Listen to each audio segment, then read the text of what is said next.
We're discussing here in the Gemara the source of the beginning of the Isser of Bayira Bayamatza or Tashbisu. When does it start? It starts on Erev Pesach at Chatzais. From where do we see this? So we learned yesterday the opinion of Abaya that brought the pasuk of Ach Bayom Arishain and the pasuk of Shivas Yamim. The Gemara explained the drasha. Now the Gemara is going to bring a few different opinions as a source for this. We're holding towards the top of Hey Medalev. The first word on the line is Bayom. The Bei Rabbi Shmuel Tana. Rabbi Shmuel said as follows: Metzinu Yudalid Shenikra Rishon. You look in a pasuk, we can find that Yudalid Nisan is referred to as Rishon. Shenemar, because there's a pasuk where it says Barishain Bar Ba'asa Yom LaChaydesh. On Rishon, on the 14th day of the Chaydesh, and it's talking there about Yudalid Nisan. You look in the Hamshach of the pasuk there, it actually says Bar Ba'asa Yom LaChaydesh Ba'erev Teichlu Matzos. The evening, in other words, following the 14th day, the Fei. So it talks over there about the evening. But the Gemara darshans this here without the continuation of Be'erev and says that we see the Parishain goes on our Ba'as Yom LaChaydesh. So therefore when it says Ach Bayom Arishain Tashbisu, it's referring to Yud Daled Nisan. Rav Nachman Bar Yitzchak Amar, Rav Nachman Bar Yitzchak says, Rishain D'mei Kara Mashma. The word Rishain does not mean first over here. The word Rishain over here means before the Yom Tov starts. Yom Tov Pesach starts Tezvav Nisan. The word Rishon here means before. The Makra, the Gemara brings a source where you find that Rishon means before. Harishain Adam Tivaled. Were you created before Adam Rishon? This is a pasuk in Eiv. So you see over there that the word Rishon could be before. Same thing over here when it says Ach Bayom Rishon Tashbisu. It doesn't mean that on the first day of Pesach you should burn your chametz. Rather, what it means is the day before Pesach you should burn your chametz. If that's what Rishon means, before Ela Mayata, so if so, Ulekachtem Lachem Bayom Rishon. When the pasuk says the mitzvah of lulav, that you take the lulav Bayom Ha Rishon, Hachanami Rishon D'mei Kara Mashma. So the word Rishon over there also means that the day before Sukkot you take the lulav. So it doesn't. That's not the way we. Over there we interpret the word Rishon to mean the first day of Sukkot. So what's the difference?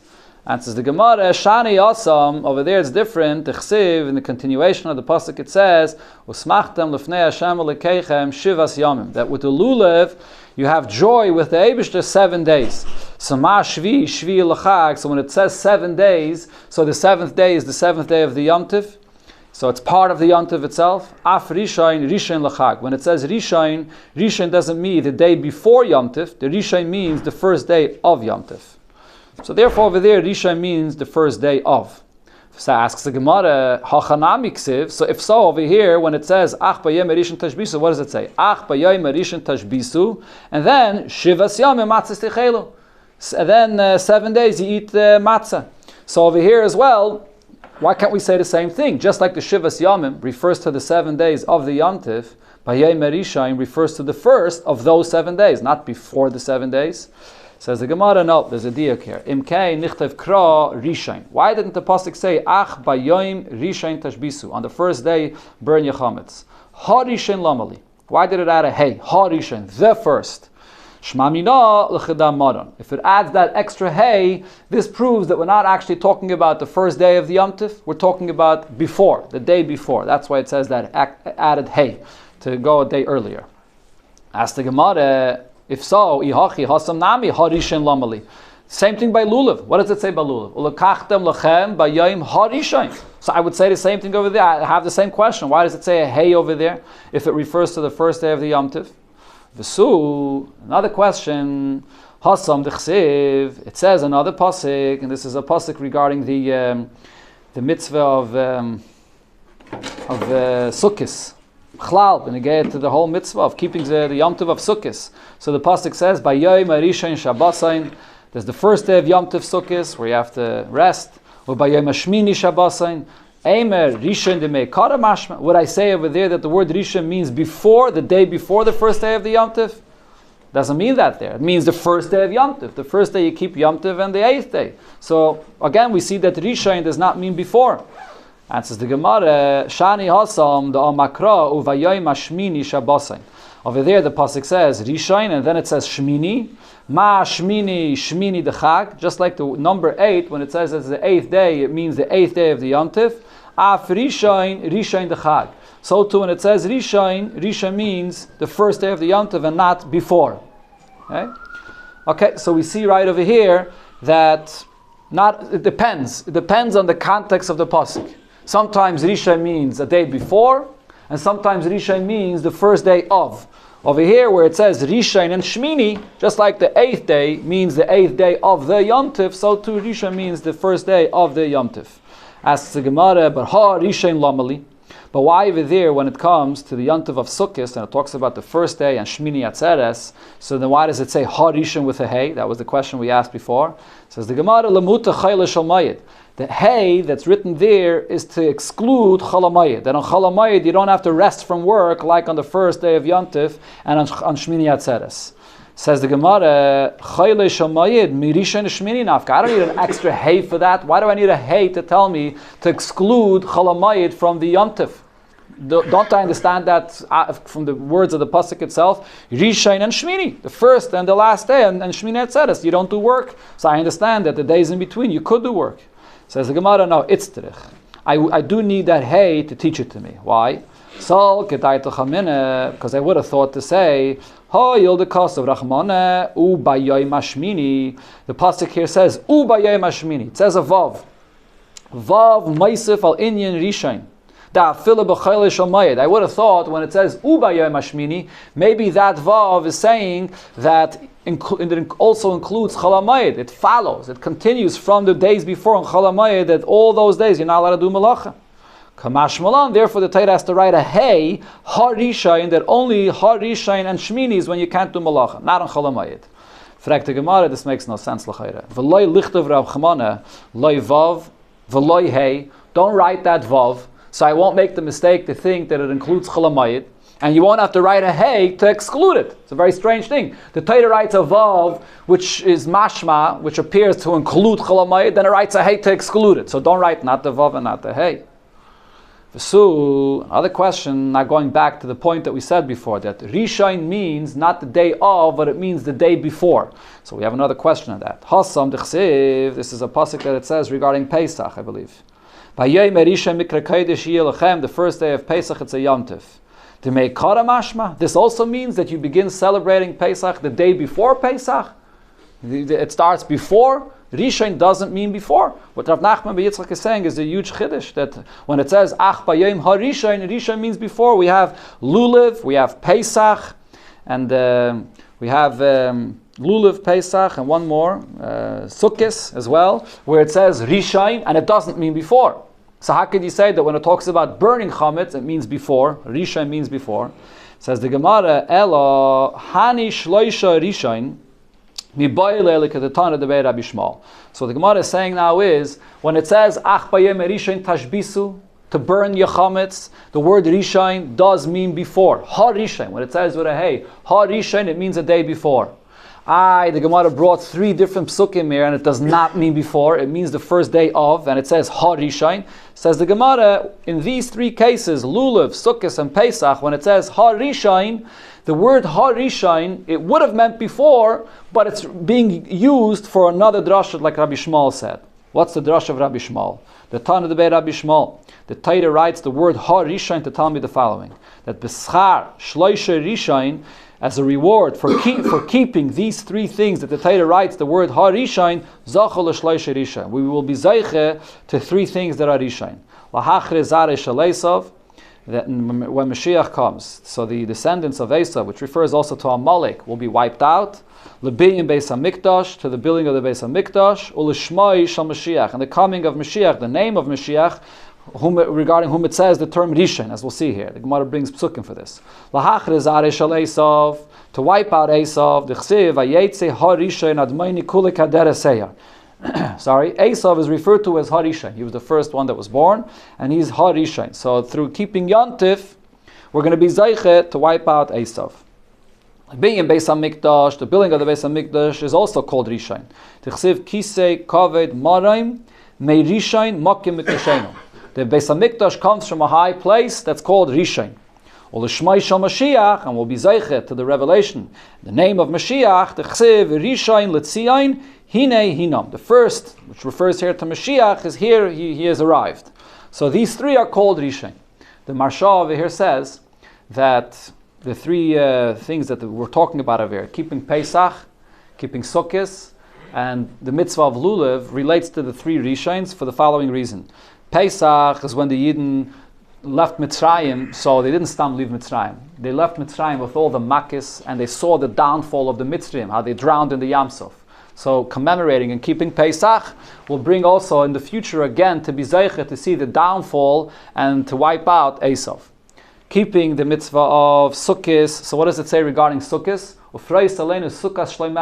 Sukkot is going to bring the abode of the Eibishter, which is the Beis HaMikdash. And keeping the mitzvah of Lulav, what does it say regarding Lulav? The pasuk the Gemara brought before was Smachtem lefnei Hashem Elokeichem Shivas Yomim, the Simcha. This is Sukkot, the Lulav specifically represents Simcha. And that brings to the revelation of Mashiach, and the Gemara specifically says the name of Mashiach. What's the name of Mashiach? So there's the famous Gemara that says that the name of Mashiach, Menachem Shemai. Menachem means to console, to bring joy. So by fulfilling the mitzvah of Lulav, which is done with joy, Smachtem, that will bring about the revelation of the name of Mashiach, which is joy as well. The Rebbe speaks about this Gemara in a Sikha as well. And the Rebbe points out regarding Sukkah and Lulav, that there's a difference between Sukkah and Lulav. Sukkah, you sit in the Sukkah, it's a revelation from above. It's a revelation which is makif, which encompasses the person when he sits in the Sukkah. When you fulfill the mitzvah of Lulav, you're taking different minim. There's a division, there's one species, there's another, and you're putting them all together. And therefore the Rebbe says, by sitting in the Sukkah, fulfilling the mitzvah of Sukkot, you bring down the Beis HaMikdash that comes from above to below, the revelation of the Eibishter into the world. By doing the mitzvah of Lulav, which is combining different species of the world that represents division, multiplicity, and you're bringing it all together in the mitzvah, that will bring about the revelation of Mashiach, the Simcha, and the revelation of Menachem Shmai of Mashiach. The main Simcha of Mashiach is going to be not only the revelation from above, but the fact that he'll reveal in the world below the truth of the Eibishter. Here in the world below, v'nigla k'ved Hashem v'ro kol basar, that with the flesh we'll see over here in the revelation of the world below, that comes through the mitzvah of Lulav that unites the different minim in the mitzvah. Okay, so this was Rav Nachman by Yitzchak's source to the fact that we burn the chametz on Erev Pesach, because he says the word Rishayin means the day before, not the first day of. Another opinion. Rava says the source for the fact that we burn the chametz on Erev Pesach, mehacha. See it from this pasuk. Leisishchat al chametz dam zivchi. Don't bring your carbon Pesach while you still have chametz. Leisishchat ha Pesach. So what this means is, don't bring the carbon Pesach v'adayin chametz kayim while you still have chametz. So when's the time you can bring the carbon Pesach? Starting from chatzos. It says in the pasuk, the carbon Pesach is brought bein arbayim, the second half of the day. So meaning when the sun goes past the middle of the sky, the second half of the day. So exactly by chatzos, the sun starts going down. That's when you can start bringing your carbon Pesach. So from that time, you shouldn't have any chametz in your house.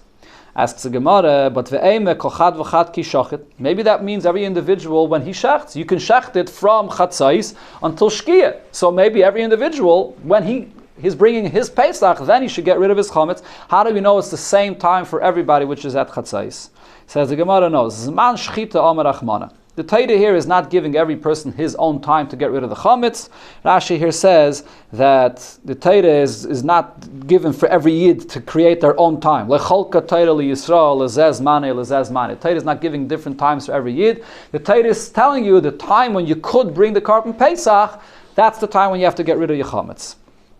Taisus actually points out that the truth is most of the times the carbon Pesach was not brought right at chatzos, because you had to first bring the carbon Tamid, and afterwards the carbon Pesach. The carbon Pesach is the only carbon that's brought after the carbon Tamid shel bein arbayim. So really, usually it was brought after chatzos, later on. But b'di'evet, if the carbon Pesach was brought before the carbon Tamid, the carbon Pesach is kosher, because it's already after chatzos. So therefore, it's a time when the carbon Pesach could be brought. If it could be brought at that time, you have to get rid of your chametz. That's what the pasuk is saying here. So this is the source for the fact that we get rid of the chametz at chatzos. That what? Chatzos, yeah. You can bring the carbon tamid every day from chatzos. All the way down So Erev Pesach, the Korban Pesach is brought after the Korban Tamid, usually. So the Gemara, Tanya Nami Hachi, we learned in a Braisa as well, where you see this opinion that Rav said over here. Ach, Bayayim Arishin Tashbisu Sar Mi Batechem. Torah says, get rid of your chametz from your house. Me Erev Yontif. It means Erev Pesach. Or Yen Ela B'Yontif Atzmai. Or perhaps it means the first day of Yontif itself. Talmud Loimar Le'Sishchat Al Chametz Dam Zivchi. So don't shecht your Korban Pesach and you have chametz Le'Sishchat Es HaPesach V'Adayin Chametz Kain. You still have chametz in your house. Divrei Rabbi Shmuel. This is Rabbi Shmuel's opinion. This is the opinion, by the way, that's brought in the Alter Rebbe Shulchan Aruch. The Rambam brings this, the Alter Rebbe brings this. From all of the opinions that it says here, this is the actual opinion that's brought in Shulchan Aruch. I mean, you have over here, we'll see there's even more opinions, but there's Abaye before and Rava now. Usually Abaye and Rava, we pass like Rava. This is the opinion that's brought. Rabbi Akiva, the Braisa continues, and I says another pshat. Rabbi Akiva says, Ein et tzarech. I don't need the source from Korban Pesach. Hareyu oime ach bayoyim arishin tashbisu sarmi bateichem. The pasuk here is saying that on the first day of Pesach, get rid of your chametz. But how could that be the first day of Pesach? Uksiv kol malacha leisasu. Torah says that on all of Pesach, including the first day, you can't do any malacha, no work. Umitzinu lahavara shehi av malacha. Making a fire, burning your chametz is an av malacha. So how can you burn your chametz on Pesach? The Torah is telling you to burn your chametz on the first day of Pesach, and the Torah is saying you're not allowed to make a fire on Pesach. So how is that allowed? So Tosfos, that was one of the questions that Tosfos asked on Rashi. How could Rashi say that tashbisu means in your heart, bittul in your heart? Right over here you see the Gemara says that it's havara. That's why Tosfos before says that the taich of tashbisu means dafke burning it. And Tosfos says that the bittul is learned from another place because you make it hefker. But even according to Rashi, the answer that the Mefarshim say, even according to Rashi, that Rashi says hashbasa is belev, that's not the ikr pshat of the pasuk. The ikr pshat of the pasuk is to burn it with a fire. The fact that the Torah is mishane the lashon and it writes tashbisu and not tavaru, I learn out a second pshat that it also means that you can do bittul. But the main pshat of the pasuk, even according to Rashi, remains to burn the chametz. So how can it be done on the first day of Pesach? So therefore I know that it has to be a day before, Erev Pesach. There's another thing Tosfos points out. You could actually burn your chametz, and if you're going to use the fire, if while you're burning your chametz, and you're going to use the fire to cook with it, so you're allowed to make that fire on Yontif. You're allowed to make a fire on Yontif if you're cooking with it. So maybe the Torah is saying, burn your chametz, and then later you use your fire to cook with it. Says Tosfos, that's true, but that's going to take us a while. In other words, you burn your chametz when you make the fire initially, and you burn your chametz right in the beginning when you're burning your chametz. You can't yet use it to cook with it. The chametz that you're using has to catch on fire, and then has to turn into coals, and then you could use it to cook with it. But in the beginning, when you're burning your chametz, you're not cooking with it. So how could that be made on Pesach itself? So it has to be before Pesach. Says the Gemara Vaita, this is the last opinion. Rabbi Yosi oime, ein et tzarech, I don't need any of these rayas. Harei hu oime ach bayoyim arishin tashbisu sa'armi bateichem. The Torah says ach bayoyim arishin. This means out of Yontif. I see in this pasuk itself that it means out of Yontif. How do I know? Oyein ela b'Yontif. Maybe it's on the first day of Yontif itself. Talmud loymar ach chalak. What the pasuk says, ach means to divide. Ach means to exclude, to divide. Not the full day, half day. In middle of the day, get rid of your chametz. Vi b'yontiv atzmai, if it's talking about the first day of Pesach, mi shari?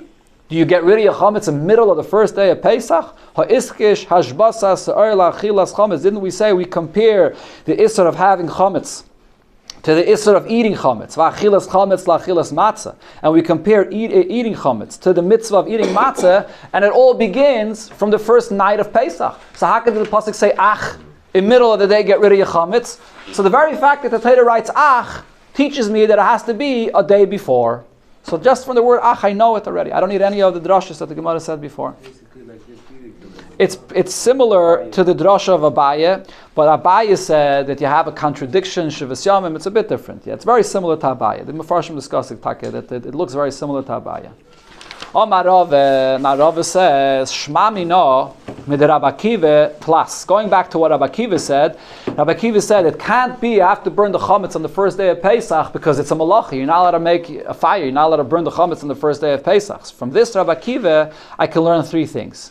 Shma mino, one thing I learned from this is, Ein bi chametz elas reifa. The way to get rid of your chametz is by burning it. as we'll see later in the next Perek, there's an argument how you get rid of your chametz. Do you have to burn it, or maybe it's just enough to throw it into the wind, flush it down the toilet, or another way? You don't have to necessarily burn it, and we actually paskin that you don't have to burn your chametz.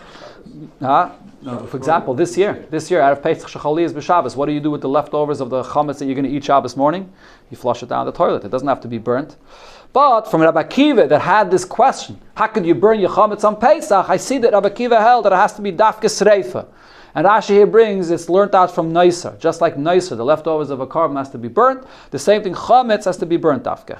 Shema mina, another thing I could learn from the language Rabbi Akiva said, havara lachalik yotzis. Havara, making a fire, is the only malacha that it says clearly in the Torah from the Lamates Malachas. All other Lamates Malachas we learn out from the Mishkan, it doesn't say it clearly in the Torah. Which one does it say clearly in the Torah? In Parshas Vayakov, Leisivaru Eish. So there's a machlokes. Why does the Torah spell out this malacha? One opinion is because the Torah wants to tell you that Leisivaru is different than all other malachas. Leisivaru, you're not chayiv skila for it, it's like a regular lav. Leisivaru, you only chayiv malchus for it. The Torah is spelling it out to say that it's different than the rest of the malachas. It's less. Another opinion is, and that's the opinion that we're bringing here, lachalik yatzis. It's teaching me to divide one malacha from another. Meaning, if I'm a Chal Shabbos and I do two malachas, chayrish and zeireya, for example, plowing and planting, I'm chayiv two karbanas chatos. It's like two separate isurim. It's not like I repeated the same Chil Shabbos. We're dividing each malacha separately. That's why the Torah wrote one malacha to teach you this concept, lachalik. But it is a regular av malacha. So from the fact that Rabbi Akiva, the language Rabbi Akiva said was, Matzinu lahav ara shehi av malacha, so I see that it's a regular av malacha. So I see over here that he doesn't hold of the opinion that says that it's only a lav. Shema mina, the third thing I learned from Rabbi Akiva is lo yamrinan. I will not say over here hoyel v'hutra hav ara l'tzayrech, since you're allowed to make a fire on Yontiv for a need, for a purpose of cooking food. Hutra nami shalei l'tzayrech. You're also allowed to make the fire even if it's not for the purpose of cooking on Shabbos. So this is also a machlokes in the Gemara and Beitzah that we'll learn in Mitzvah Shem, where the Gemara discusses the malachas that you're allowed to do on Yontif for the purpose of eichel nefesh, for food. Are those malachas also allowed even if it's not for the purpose of eichel nefesh? It's a machlokes of Beis Shammai and Beis Hillel, and over here the Gemara says that it's from Rabbi Akiva. It seems like he paskins like Beis Shammai that says that if there's no tzayrech, then you're not allowed to make the fire, even though the same fire you're allowed to make if it's for the purpose of eichel nefesh. Smoking. People smoke. So that's also considered to be a hana. Eichel nefesh doesn't only literally mean eichel nefesh; it means hana as well. Talk to Gemara Tana Rabbanan. Now we learned in a brayse. So now here the Gemara brings a pretty long brayse that goes to most of the Amud, which is the source of the entire Isser of Bayira Bayimatzah. This is a very fundamental brayse to understanding which chametz are you going to be over the Isser Bayira Bayimatzah for. So here's the Psukim, and the Gemara, the brayse explains the details. It says in the Torah, Shivas Yamim Se'or Lo Yamatzah B'Vatechem. So you're not allowed to have any chametz found in your house for 7 days. Ma tamad loima. Why does it have to say this pasuk? V'haloi kvar nema. Doesn't it say in another pasuk, Lo yira l'cha se'or v'lo yira l'cha chametz b'chol gvulcha. You shouldn't have any chametz seen in any of your borders. So it already says this, and it actually says in all of your borders. So why does it have to say over here that you shouldn't have chametz found in your house? So the Gemara explains the reason is because in the pasuk of Bal Yiroeh it adds the word l'cha, that you're not allowed to see chametz that you own, that's yours. So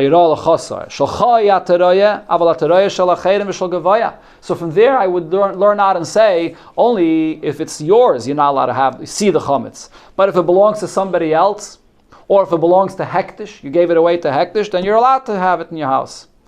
So if so, Yochel, I would think, Yatmin, you take your chametz, and as long as you hide it, so then you're not over. It says, Lo yirah, you shouldn't see it. So if I take my chametz and I lock it up, or I put it away and I hide it, then it's fine. Or Yikabel Pikdainis Menanochri. If a guy wants to give you a pekadon, a deposit, to hold for him chametz over Pesach, he has a storage of beer that he wants you to keep for him over Pesach, I can accept it from a guy, it doesn't belong to me. I can accept it from a guy. Therefore the pasuk wrote and said, no, lo yimatze. Lo yimatze means it shouldn't be found in your rishus, even if you don't see it. And lo yimatze, here the Torah did not write the word lacha. So you can't take a pekadon from a guy, even if you don't own it, you can't have it in your house on Pesach. Says the Gemara, Ein li'elo benochri sheloi kibashtoi. So now, I would think that this is only regarding a guy that's not under your control, that you don't have control over him. Let's say a guy that's your eved, a guy that's working for you. Ve'ein shari imcha b'chatzer. And he's not living in your courtyard. Nachri shekibashtoi, but a guy that you do have control over him, v'shari imcha b'chatzer, and he is living with you in your courtyard. Minayin, from where do I know that even this guy, you're not allowed to use, you're not allowed to have any of his chametz in your possession? So Rashi points out, and we'll see this in a moment in the Gemara, that what the Gemara here is saying, it should have been in the reverse. We're talking about there's a guy that lives with you, and there's a guy that does not live with you. Where would have been logically more, where would have you thought to say that you're not allowed to have the chametz of the guy? A guy that lives with you. The chiddush would be even a guy that does not live with you, and you have his chametz, that you're not allowed to have his chametz on Pesach. So what it says here in the Braisa, according to one opinion, the Gemara is going to say we have to reverse this. Talmud loyma lo yimatze b'vatechem. The Torah says lo yimatze b'vatechem, to say chametz of a guy. He gives you a deposit, he gives you a pekadon. Whether he lives with you, whether he does not live with you, you have control of him, you don't have control of him, it doesn't make any difference. Either way, you're not allowed to have his chametz with you as a deposit on Pesach. The Braisa continues, Ein liyela shebevatechem. So in this pasuk it says leyimatze bevatechem. Don't have the chametz in your house. Bebeiris, b'shichin, or b'mayris minayin. How do I know if you have chametz? It's not in your house. It's outdoors. It's in a pit somewhere. It's in a ditch. It's in a cave. Any other properties you have. How do you know you're not allowed to have the chametz there? Talmud loyma b'chol gvulcha. Therefore, in the other pasuk of leyiroah, it says b'chol gvulcha in any of your borders. Now I might still think and say, bebatim, when I have chametz in my house, over mishum bal yiroah, bal yimotze, or bal yatmin. So when it's mamish in your house, then you're going to be over. You're not allowed to see the chametz, and you're also not allowed to have it found in your house, even if you don't see it. Or bal yatmin, so therefore you're not allowed to hide it either. Or bal yikabel pigdainis min anochri, and you're not allowed to take a deposit from a goy as well of chametz. Because in this pasuk where it says batechem, it says lo yimatzei, and it does not say lacha. So I would think that it's more stringent if the chametz is actually in your house. The gvulin, but then I would say when it comes to all your borders and any other properties, shalcha yataraya, maybe there if you have chametz in your properties, you're only not allowed to have it if it's yours. But you're allowed to have chametz that belongs to someone else. V'shal gavaya, if it belongs to hektish. So maybe there's a difference. It's more lenient if it's in your properties, in your borders, but not in your house. How do I know that these two psukim apply to each other? The leniencies that it says regarding b'chol gevulcha applies to batechem, applies to your house. The stringency that applies to your house also applies to your borders. How do I know that these two psukim go together? Talmud loymar sa'ir l'gzeira shava. Because it says the word sa'ir by lo yimatzei, and it says sa'ir by lo yirah, so it's a gzeira shava that it applies to both of them.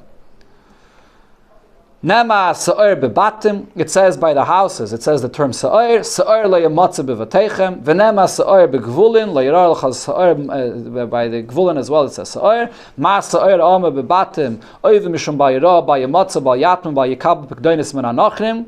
When you have chametz that's in your house, you're not allowed to see it, you're not allowed to have it found, you're not allowed to hide it, you're not allowed to take any deposit from a guy. The same stringency applies to chametz that you have in your borders in any of your properties. And the reverse is also true. Just like when it comes to chametz that is in any of your borders, you're only not allowed to have chametz that belongs to you. But if it's chametz that belongs to somebody else, you're allowed to have that chametz.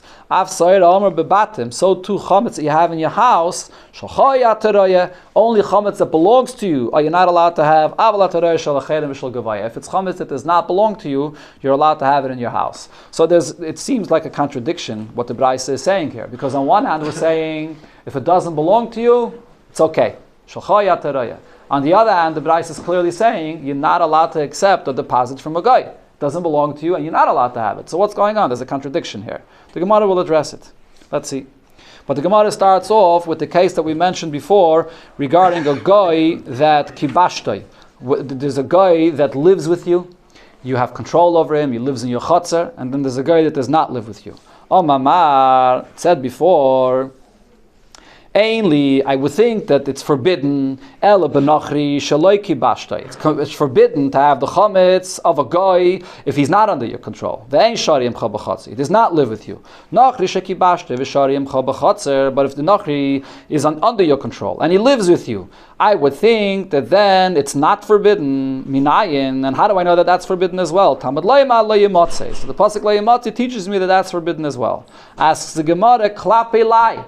Klape lai means it should be in the reverse. If we're looking to say that the chametz is aser, where is it more logical to say that it's aser? If it's a guy that is living with you, so why is the Brisa saying this? Amar Abaye, you're right, eipach. You have to reverse the words of the Brisa. Exactly the reverse of what it said. I would only think that a guy that does not live with you is aser. I would think that only a guy that does live with you is aser. And the Brisa is teaching me that even a guy that does not live with you and gives you a deposit, it's also aser. You just have to reverse the words of the Brisa. Rava says, Lo elam lo teipach. You don't have to reverse the words of the Brisa. Va'reisha koi. When it talks here about the guy that does not live with you and then the guy that is living with you, it's going back to the reisha, which was talking about not a iser. It's talking about the reisha, which was talking about to say that it's mutter, that it's not yours and therefore it's mutter. What did it say in the reisha? That shalcha yataraya, only the chametz that belongs to you is forbidden. Aval ataraya shalachayim shalgavaya. But if you have chametz that belongs to somebody else or belongs to hektish, that's permitted. That's the reisha. And the reisha talks about the leniency. And on that leniency, the Brisa says, I would think the leniency only applies if the guy is not under your control. He doesn't live with you. But if you have chametz from a guy that is living with you, is under your control, how do you know that the leniency, that it's not yours, still applies?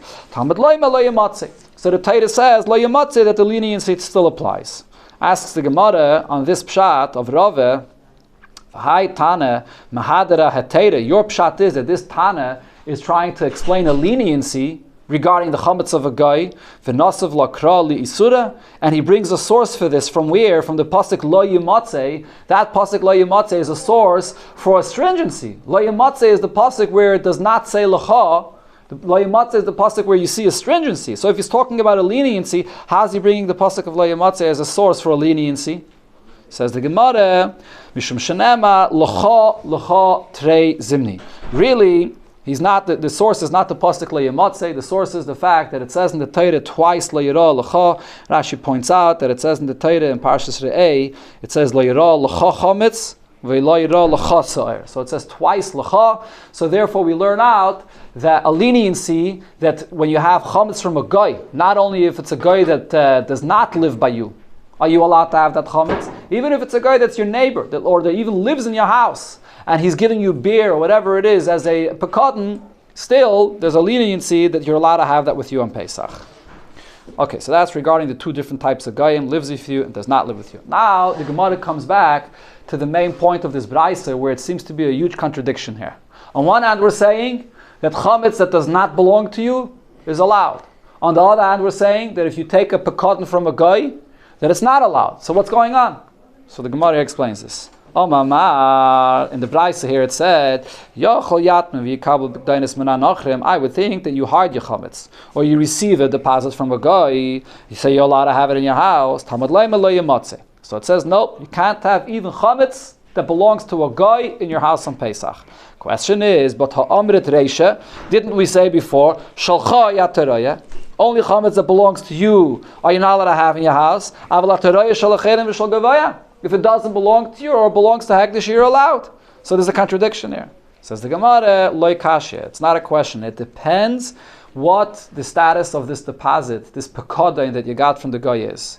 The kibbul alei achrayis. If you accept from a guy a pekadon and you're taking responsibility for it, so then in such a case you're not allowed to have it in your house on Pesach. And the loy kibbul alei achrayis. And then the case where you're allowed to have the chametz of a guy in your house is if you did not take any responsibility for it. You tell the guy, put it here, I take no responsibility for this. There's actually a big machlekes rishonim about this, what exactly we're talking about. As we know, when it comes to a person that's a shomer, that's guarding somebody's objects, so you have a shomer chinam, a shomer sachar, and a shoyel, there's various different levels. You take responsibility just for a pshia, that you won't be negligent, or you take responsibility even for a gneva v'aveda. So there's a big machlekes rishonim when it says here in the Gemara, kabel alei achrayis, the Gemara doesn't spell out what level of responsibility are we talking about. Are we talking about a level of responsibility like a regular shomer chinam, that I won't be negligent? Is that enough that you shouldn't be allowed to have it in your house on Pesach? Other rishonim say no, that's not enough. Only if you took a higher level of responsibility, that even if it'll get stolen or lost, I also take responsibility. So it's a machlekes rishonim what level of responsibility we're talking about over here. Gemara brings an incident regarding this. Rava told the people of the city Mechuzah, Be'iru chamira de bnei chela mibataychu. Burn the chametz, get rid of the chametz of the bnei chela. Bnei chela was the people of the army that would pass through the city of Mechuzah, I guess often, and the people of Mechuzah had the responsibility to provide for them meals, to give them to eat. So they had chametz that was designated for the people, for the army. So Rava told them that food that you have designated for the armies, you have to get rid of this chametz. Why? The ilu migna v'ilu mitva, because this chametz that you're keeping for the people of the army, if it gets stolen or lost, it's going to be your responsibility to provide it, to replenish and provide it for the people of the army. Obisul shlumi, you'll have to pay for it. So therefore, if you have that responsibility, it's important for you that the chametz should be there. So you should have it to feed them. So it's like yours. That becomes like yours. The fact that you take the responsibility on it means that it's important for you that the chametz should be there. So therefore you have to get rid of the chametz. So that's the answer to the contradiction in the Braisa before. When you have, if someone puts chametz into your house and you take no responsibility for it, it could be in your house all Pesach. If you took responsibility for it, so it's important for you that the chametz is there, so then it's aser. So the Gemara says now, so now this pshat that we just said here is well understood according to the opinions. It says, Davar hagayrim l'mamayin k'mamin dami. Anything that you don't have an actual ownership on it, but it does bring you, it causes a loss of money. Right? Like for example, like in our case, the chametz that a guy gives you, it's not yours. But if that chametz gets destroyed, it'll cause you a loss of money. You're going to be responsible to pay for it. So there's one opinion that says that when you don't have an ownership on something, but it causes you a loss of money if it gets lost, so that itself constitutes a level of ownership. So according to this opinion, we can understand. But the opinion that says that if I don't own it, it's just that I have responsibility for it, but it's not considered to be an ownership. So why over here do we say that this is like your chametz and you're over on it? Says the Gemara, Shani hachadama lo yimatze. That's the chiddush of the pasuk lo yimatze. It says lo yimatze without lacha, to tell you that even though usually if you don't have a full ownership, it's not yours, just the fact that you have a responsibility is not enough, but over here just the responsibility is enough that you're going to be over. Gemara repeats the same thing, but just in the reverse. We'll conclude with this. Amri, another opinion. The opinion that says that when you have a cause of loss, if a cause that if it gets lost, it'll be your responsibility. So it's as if you have an ownership on it. So according to that opinion that says that it's lav kamam and dami, that it's not as if you have an ownership on it. That's how you need a special pasuk to teach me that when you get a deposit from a guy and you take responsibility, that you're going to be over, even though it's not yours, but the very fact that it has a cause of loss and you're interested in the chametz being there, you're going to be over. I need a special pasuk because otherwise it wouldn't be yours. But the opinion that says that this is mine, just the fact that I have responsibility, not only by chametz. I always say that if it's somebody that I care for, because if it gets lost, I'll be responsible, it's mine. So why by chametz do I need a special pasuk to teach me that I'll be over on it? Says the Gemara, I still need this pasuk. I would think to say, as long as the chametz is still here, this chametz is going back to the guy. When the chametz gets lost, so then I have a loss of money. Then I'm going to have to take money out of my pocket to pay to the guy. But while the chametz is still here, so the chametz is not mine. This very chametz is going back to the guy. Hadabine goes back to him. So lav b'reshus, it's not yours. You don't have ownership over it. Kamash Malons, therefore the pasuk Lo Yimatze says, as long as you took responsibility over it and you care for it being there, because if you lose it, you're going to have to pay from your own pocket, you're going to be Yoyva Bal Yirah Bal Yimatze.